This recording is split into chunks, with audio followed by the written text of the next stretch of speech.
just really liked Papa. One of my best memories is he always would be bossing us around, and he'd always like his sugary food and stuff, like that photo. He loved Cheerios, and he was always on his walker and telling us jokes and just cussing about coffee and always just, give me some more coffee, give me some more coffee. And I just really miss him. Growing up with my dad was a lot of fun. He was a jokester, prankster, always cracking jokes and doing funny things. He used to have an awooga horn when he was younger, and he'd drive up along somebody on the street and hit that awooga horn and send them jumping. We used to go out to the river all the time with the ski boat, and we always had tons of friends with us. Everybody would ski behind my dad because he had the fast boat, and a lot of the guys would have contests to see who could stay on the inner tube the longest behind his boat.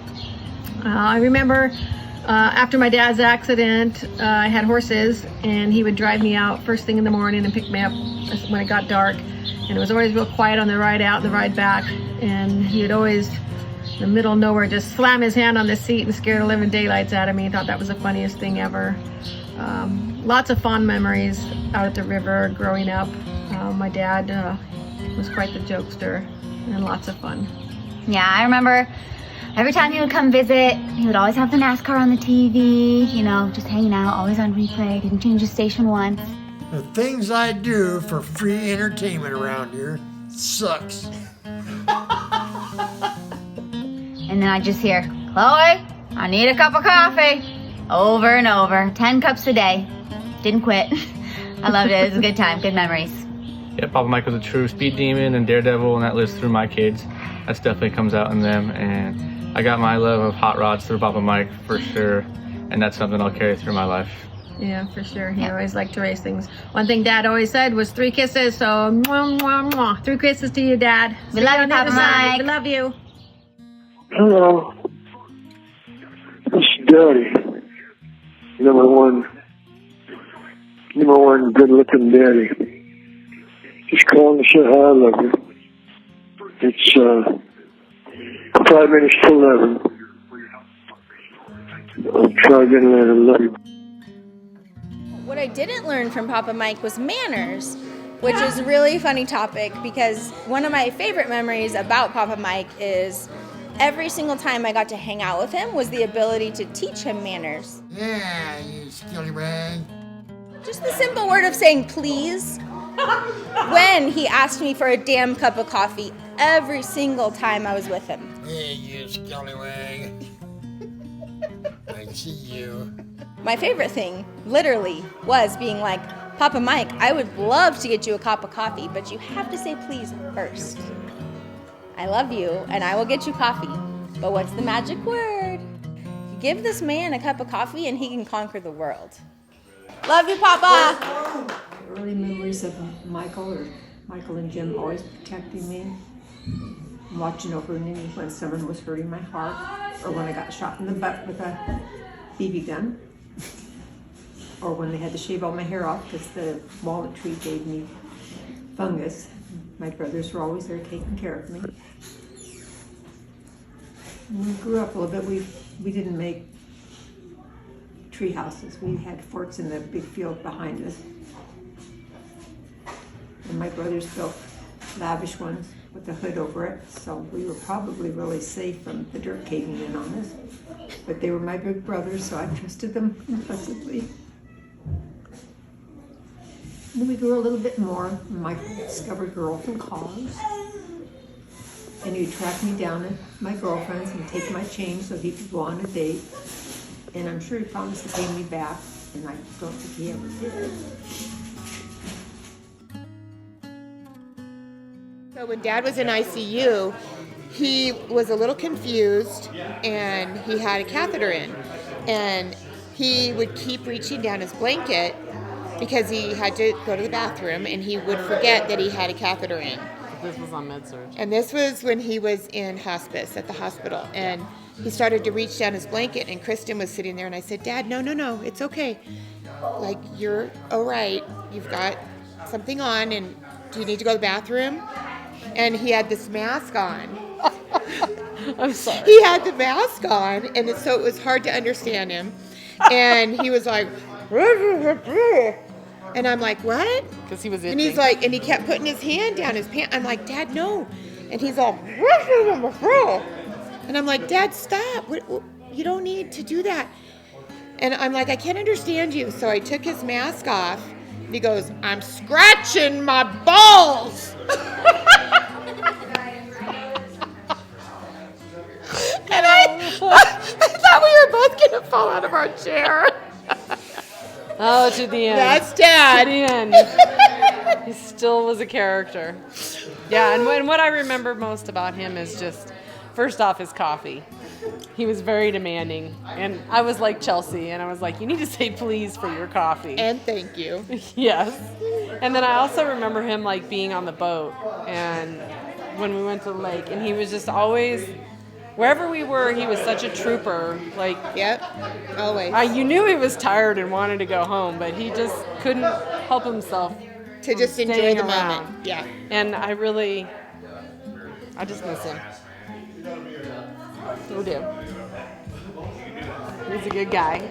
Come on, we don't have to behave ourselves at our age. We can do anything we want to. And Johnny, he comes over there and started poking me and everything, and next thing I know, he punched me real hard right in the face. Well, that was the last thing he ever punched me, because Michael jumped up and started beating the living crap out of him and knocking the shit out of him, beating his ass all over the garage.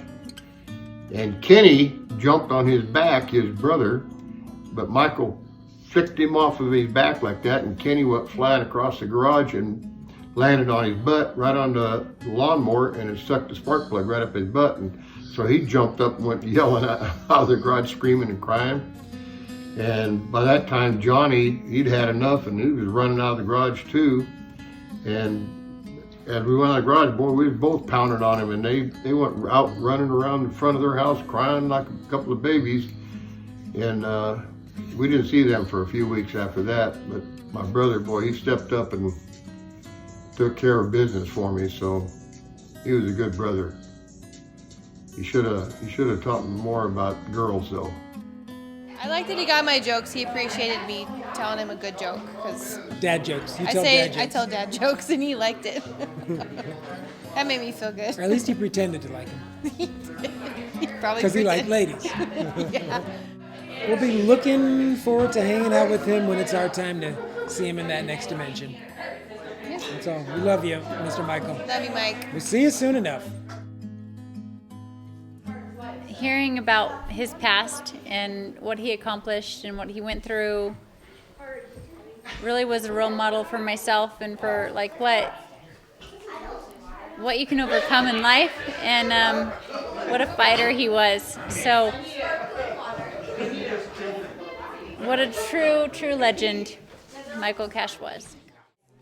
It was fun when he was there at the baseball games, and he would just like cheer on my brother on a lot. We were just eating, and he was telling a joke to Austin, my brother, and he pulled out his dentures, and my brother almost puked. Hello, sweetheart. My name is Grandpa Daddy, and I'm number one. If you're not home yet, stop by the store and get me 4 or 5 more pints of ice cream, please. I'm all out. I mean, my last one right now. Okie dokie, I love you, sweetheart. Please get up for me. Please, please, please. Bye-bye.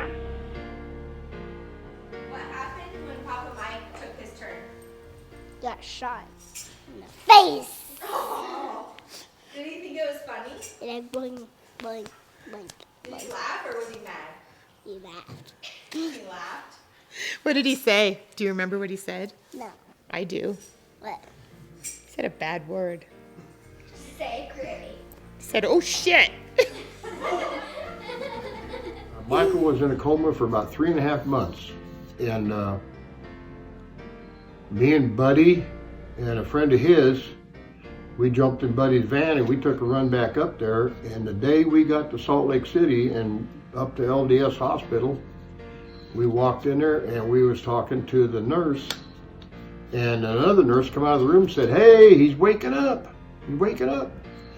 So we went in the room there, and by God, he was waking up. He finally started coming out of that coma and everything. And we sat there for a few hours, you know, or most of the day, into the evening, talking to him, you know, and everything.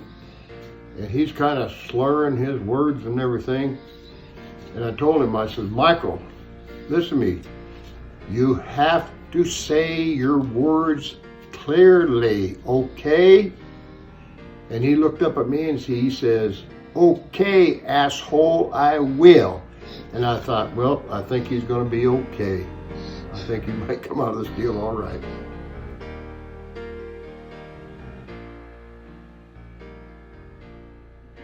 He taught me how to make his coffee, and he would say, "Go get me a cup of mud." And one time he did that to Elena. I think it was Elena. And she went outside, it was raining, and she filled up his coffee cup with mud. He talked about that forever. He thought that was so funny. He was always pretty spiffed. His hair always looked great. But he'd be in that workshop just, you know, those grinds going everywhere, and he wouldn't even really look up. He would, you know, just say, "Hey, Jabberjaws." He called me Jabberjaws. One of my favorite memories of my father was he would send us out, you know, okay, go to school, go wherever. And we'd get all the way to the end of the driveway. We had a really long driveway on Chestnut Avenue. We'd get all the way to the end of the driveway, and he'd say, "Jolie, Sue Ann, Veronica, Cash." And I was like, uh-oh, what did I do?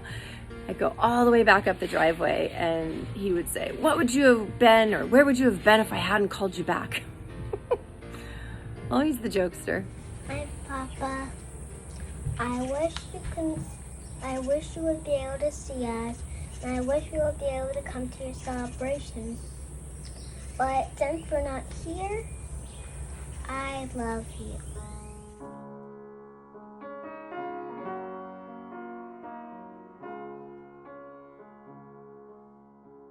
Took the road trip to Corona for the day to deliver some insulation. Remember him turning onto the Interstate 5 and didn't quite swing the turn wide enough, so decided to throw it in reverse and bounced off another car and just kept on it going. What? I don't remember that. I remember it. Oh, gosh. I think he might have said, "Dumbass." Oh my gosh. I never knew that story. That and pulling the air horn a few times at the good-looking gals on the interstate. Now that on the freeway. I believe that. Yeah. What do you remember about Papa? I'm just going to my baseball games and dirt bike races all the time. Yeah. Cheering you on. Yeah. Yep. He would sit out in the stands and be like telling everybody, "That's my grandson." That great grandson. Right there. Yeah. He would say. Well, he would get a little confused about whether he was his grandson or his great grandson, but he would say both at different times. But he was always so proud of his grandson and his great grandsons. Yeah, it was good to have him around for quite a few years later on, and have him around my kids, watch them grow up, and we missed out on that a lot with you kids, didn't we? Yeah, be involved with their sports and hobbies, and always around for the family gatherings, and yeah, it was good time to have him around. What's the nickname he gave you when last time when we went and saw him in the hospital? Home run. What do you call you? Home run. Home run. He was so proud of that. When I showed him that, he was always so proud of all his kids and his grandkids. But he sure loved these kids. He loved them all so much. And he always felt like an old fuddy-dud. He would say, "Oh, I feel like the kids just think I'm an old fuddy-dud." I would say, "No, they don't. They love you, Dad." He's like, "They knew how cool I was. They'd love me more." I would tell him, "They know how cool you are." Well, they don't know how cool I am. It was always really fun talking about racing with them. My first car was a 70 SS Nova that I rebuilt. And just going over that with him and talking about racing and fast cars and the cars he had and what kind of mods we used to do. It was always just so much fun, and it was always so relaxing and so comforting. Just spending time with him, talking about racing, talking about who went faster, who could do more, watching him interact with my kids. It was just, really blessed.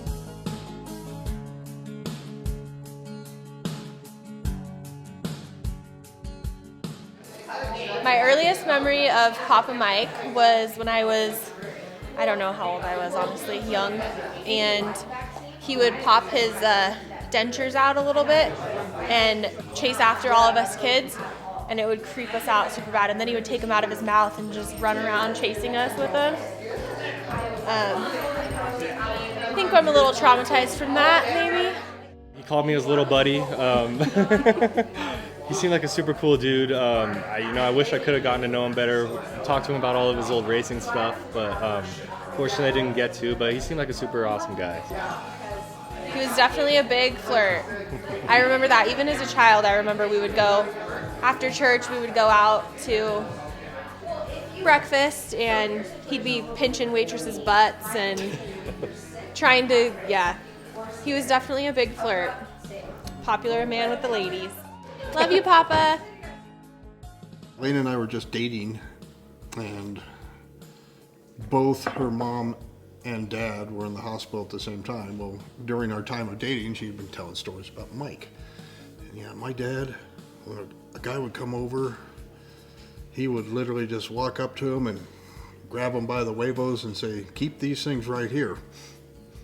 So, for some reason, nervous about meeting this old man that's all crippled up with a bad back, just hoping that I wouldn't get grabbed and told where to put it.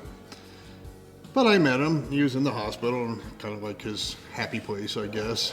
And the first thing he does, he just grabs his bag, hands it to me to hold. His what kind of bag? The one that they hook you up to, and like the catheter bag. The catheter bag. Yeah. That's a good one. Yeah, but it was everything. And he barely said hi to you. No, he just goes, "Here, hold this." Yeah, like he. This is where I get the demanding part. And he gets up and he's shifting around, and poor Elena comes. She had gone to the bathroom at the time. She comes out, and I just remember her going, "Daddy!" So How embarrassed. you doing? He goes up on the ice plant bank where the gutters were, and he literally rigs up this line from the top of the bank across between the houses, like lower than us, all the way across to the roof of his boss that lived across the street from us. And we stuffed a dummy and dressed it. And when a car would come, he would help us time it, and we'd kind of be like, "Okay, 1, 2, 3, quick, push it." And it would go flying across the street, and the cars would be like, "Ah!" And he would laugh so hard. Oh my gosh, he was crazy. He would, yeah. Dad was a dangerous man. He loved danger. Mike, I miss you. You're a good guy. We always seem to get together and have fun, even though it was in front of the TV watching NASCAR or ice road truckers or whatever it was. You were always in a good mood. And I miss being able to go out to breakfast with you. And I'm sorry we didn't do it more often. Love you, Mike. Dad used to drive me crazy. He would call me so much. And, I would try to not answer the phone irritated, even though I was, because he would call me 10 times a day. And, he might call to remind me that he needed cookies or milk or hairspray or Cheerios. Yeah, it was always Cheerios. Only got 4 boxes left in my cupboard, And if I wasn't there with his Cheerios or whatever, within a couple of hours, he was calling me again. "Do you have a chance to get those Cheerios yet?" And between those calls, he was calling me about it. Yeah. But, dang, I miss that a lot. I just want to tell Dad that I am so thankful for your faith, teaching me to have faith, and knowing where you are, and that I'm going to be there with you.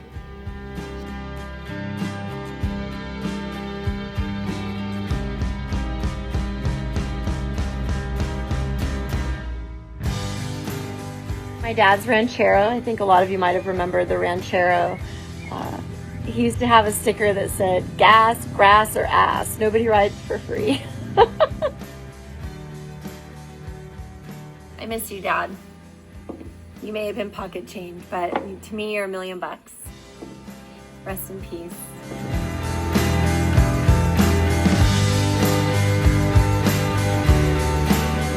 Happy birthday to you. Happy birthday to you.